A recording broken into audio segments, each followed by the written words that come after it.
Bonjour Gilles, bonjour à tous et bienvenue au Réveil émotionnel.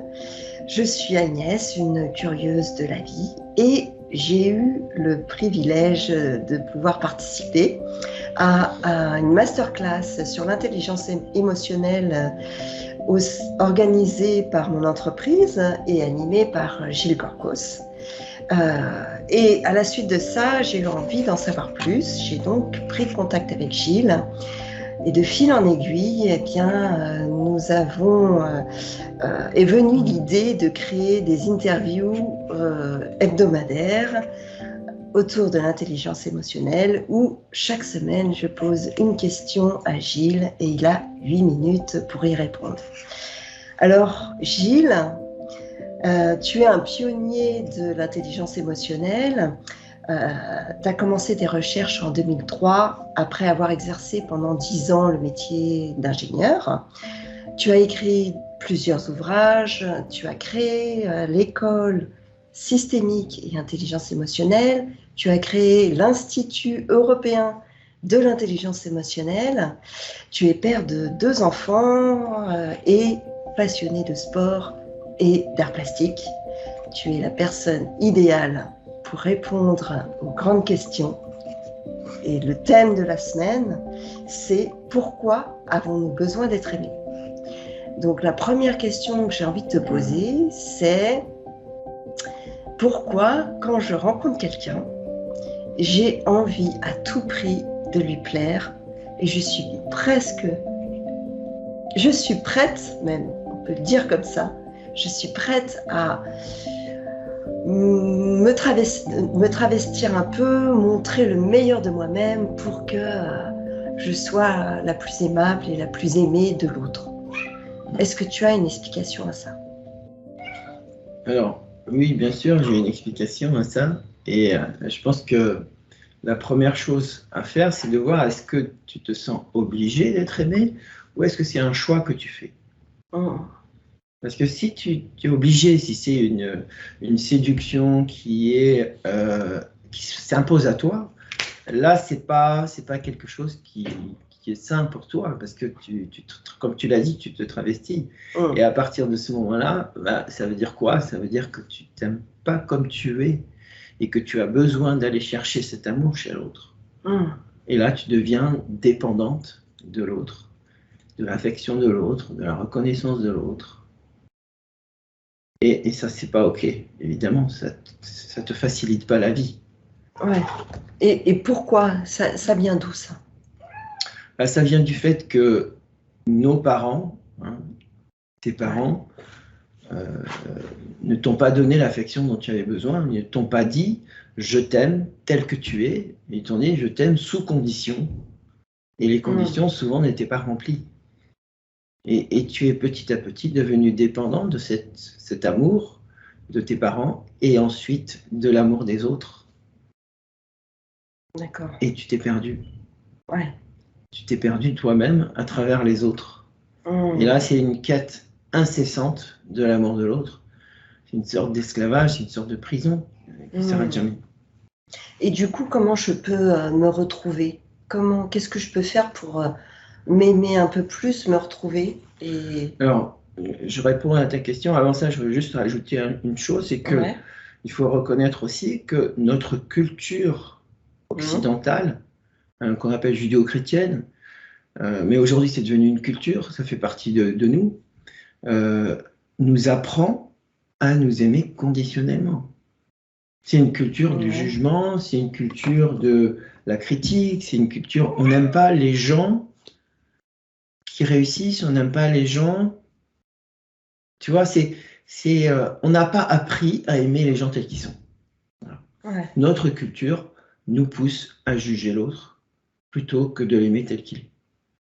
Voilà, c'est les 3 aspects que j'ai envie de dire qui sont importants. Alors maintenant, comment faire?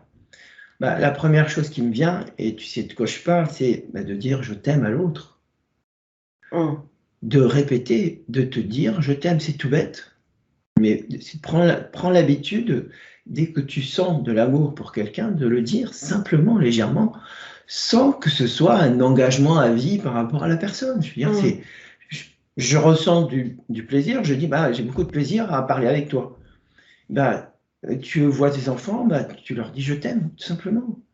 Tu vois ton compagnon, tu lui dis je t'aime, tout simplement, quand tu sens de l'amour pour lui, etc., etc.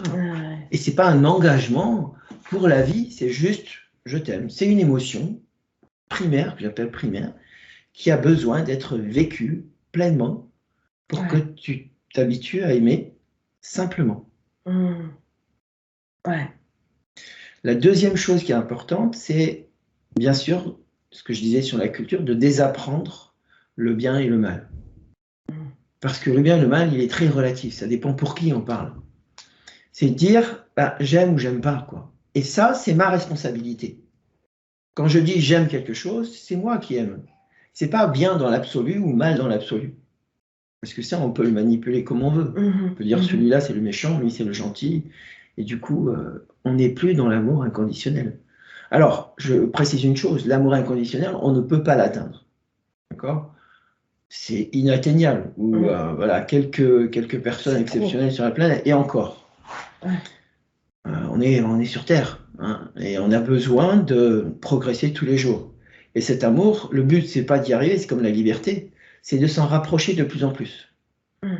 C'est d'apprendre à aimer et à s'aimer soi-même inconditionnellement, sans chercher le résultat, en étant dans l'intention simplement. Voilà. Et ensuite, troisième chose, je pense, qui est importante aussi, et vous le savez probablement, c'est la gratitude. C'est tous les jours exprimer votre gratitude pour les gens que vous avez appréciés, qui ont fait des choses pour vous. Et allez-y, dites ce que vous aimez. Et vous allez voir ce que ça va générer chez les autres. Ils vont aimer, ils vont se sentir reconnus, ils vont être nourris. Ce que tu as besoin de recevoir, donne-le. Et tu verras que c'est magique. Bon, si je comprends bien, il faut déjà commencer par soi-même, et puis après, ça va être beaucoup plus fluide. Exactement. Donc j'ai retenu 3 choses. Apprendre à dire je t'aime. Donc je peux m'entraîner avec mon chat, par exemple, avec mes enfants, avec mon amoureux, à dire je t'aime. Avec tes amis. Avec mes amis, voilà, exactement. Remplacer le bien et le mal par j'aime, j'aime pas. C'est ça. Et la gratitude. Donc éprouver la gratitude envers les amis, envers les autres, envers le tout. Éprouver de la gratitude, j'en ai aucun doute, tu l'éprouves, mais c'est de l'exprimer. De l'exprimer. Oser exprimer la gratitude. Du coup, ça va la révéler. Ok, bon, tout un programme. Eh ben, merci Gilles pour cette première interview. Avec plaisir. Et ce que je voudrais dire pour finir, c'est que ce qui est important, c'est de vous entraîner. C'est de t'entraîner, de t'entraîner, de t'entraîner. L'entraînement. Ouais, c'est pour que ça devienne un automatisme. Je t'aime tous les jours. C'est d'éprouver la gratitude et d'exprimer la gratitude tous les jours. C'est de s'entraîner. Vraiment, il n'y a pas de secret. La plus grande technique au monde ne remplacera jamais l'entraînement et la pratique. Bon, et ben, je vais commencer tout de suite à envoyer des je t'aime partout. Alors, la semaine prochaine, on se retrouve pour une autre question. Et la question sera, le thème, on va dire, le désir comme auteur de la vie. Le désir comme auteur de la vie.